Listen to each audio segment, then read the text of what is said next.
Thank you, Madam Speaker. My question is for the government representative in the House. Senator Gold, I wonder if you could update the chamber on the negotiations between the government and the New Democratic Party on a pharmacare program.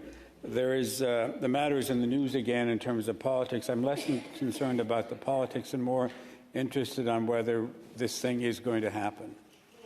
Senator Gold. Well, thank you for your question. My understanding is that discussions continue to be underway in the other place between parties, and as soon as there is an announcement, it will be made. But until then, I'm afraid I'm not in a position to share any information about the progress of those discussions. Senator Cardozo. Thank you, Madam Speaker.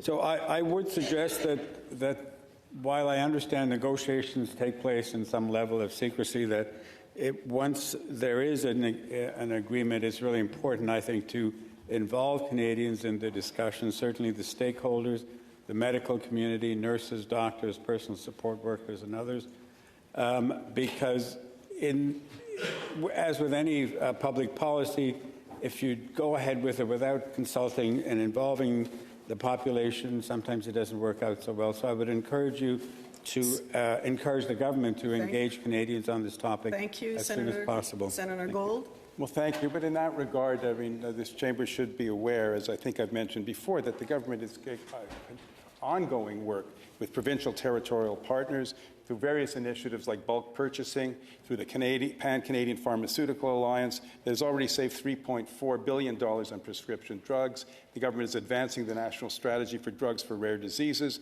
which will improve access. Work is ongoing, independent of or in parallel with discussions about national pharmacare.